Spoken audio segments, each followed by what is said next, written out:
लोकसभेची उमेदवारी महिलांना द्या, जागतिक महिला दिनी गोंदियातील महिलांची मागणी। पुरुषप्रधान संस्कृतीला फाटा देत प्रत्येक क्षेत्रात महिलांचा पुढाकार वाढलेला आहे। स्थानिक स्वराज्य संस्थेत महिलांना 50% अधिकार मिळाले आहेत। शासनाच्या विविध उपक्रमांसह नोकरीमध्येही महिलांना संधी मिळत असून महिला सक्षम होत असल्याची अनेक उदाहरणे पाहायला मिळत आहेत। गोंदिया जिल्ह्याची सुरक्षा आणि विकास महिलांच्या हाती देण्यात आल्याचे इतिहासात पहिल्यांदाच अनुभवास येत असताना लोकसभेची उमेदवारी सुद्धा महिलांना देण्याची मागणी महिलांकडून केली जात आहे। स्थानिक स्वराज्य संस्था वगळता आमदार किंवा खासदार होण्याचा मान गोंदियात महिलांना मिळालेला नाही। कोणत्याही पक्षाने लोकसभेची उमेदवारी देऊन निवडणूक सुद्धा लढवली नाही। आज जागतिक महिला दिन असल्याने महिलांनी हेल्मेट वापरून शहरात मोटारसायकल रॅली काढून एक संदेश दिला असल्याने आता लोकसभेची उमेदवारी सुद्धा महिलांना देण्यात यावी अशी मागणी महिलांकडून केली जात आहे। पाहिलं तर 2019च्या ज्या निवडणुका येत आहेत विधानसभा आणि लोकसभेच्या, तर गोंदिया जिल्ह्यामध्ये इथल्या जिल्हाधिकारी कादंबरी बालकवडे मॅडम महिलाच आहेत। इथल्या आता नवीन विनीता शाहू मॅडम SP आलेल्या आहेत, त्या सुद्धा महिलाच आहेत। आमच्या PDJ आता सध्या DG आहेत त्या माधुरी आनंद मॅडम, त्या सुद्धा महिलाच आहेत। प्रत्येक कार्यालयामध्ये महिलांचा सहभाग जास्तीत जास्त प्रमाणामध्ये आहे। जिल्ह्याच्या जिल्हा परिषद अध्यक्षा सुद्धा महिला आहेत, पंचायत समितीच्या सभापती सुद्धा महिला आहेत। इव्हन प्रत्येक तालुक्यामध्ये नगराध्यक्ष पदावर म्हणा किंवा सभापती पदावर म्हणा तर महिलाच बसलेल्या आहेत।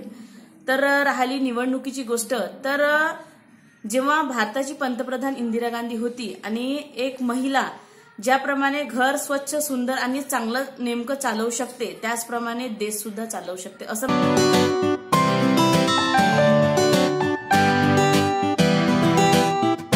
येणाऱ्या 19 मध्ये जे लोकसभेच्या निवडणुका आहेत त्या निवडणुकामध्ये महिलांना उमेदवारी द्यावं, कारण की आजपर्यंत कुठल्याही पक्षाने आमच्या महिलांना लोकसभेची उमेदवारी दिली नाही। म्हणून मी माझे कसं मत मांडत आपल्या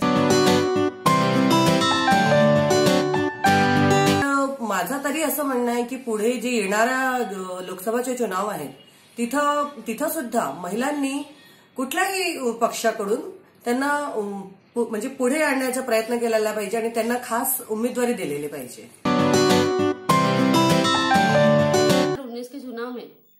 2019 के लोकसभा के चुनाव में भंडारा तथा गोंदिया इस क्षेत्र में महिलाओं को उम्मीदवारी मिलना चाहिए, क्योंकि महिलाएं हर जगह अग्रसर है और हर काम में प्रवीण है। उन्हें मैंने मौका मिलना चाहिए। महिलाएं में शक्ति बहुत है मगर मौका नहीं मिलने से महिलाएं पीछे रहती है। इसीलिए मेरा तो ख्याल है कि महिलाओं को लोकसभा की टिकट मिलना चाहिए।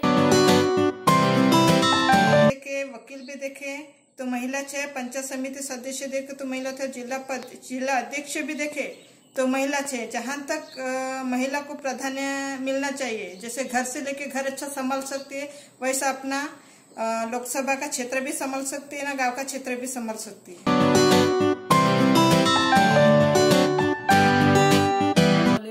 2019 के लोकसभा के चुनाव में महिलाओं को आज तक गोंदिया और भंडारा जिले में उम्मीदवारी नहीं दी गई है। और हम देखते हैं कि महिलाओं ने प्रधानमंत्री से लेके एक उच्च पद को भी सुशोभित किया है, तो एक सरपंच के पद को भी सुशोभित किया है।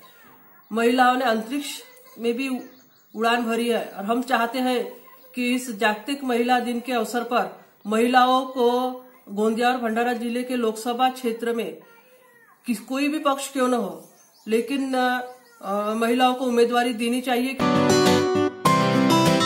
माझी अशी इच्छा आहे की जसे ग्रामपंचायतची सरपंच महिला असते, पंचायत समिती सदस्य महिला असते, जिल्हा परिषदची सदस्य सुद्धा महिला असते, SP सुद्धा महिलाच आहे, कलेक्टर सुद्धा महिलाच आहे। तशी माझी इच्छा आहे का लोकसभेच्या चुनावासाठी महिलांना तिकीट दिली पाहिजे अशी माझी इच्छा आहे।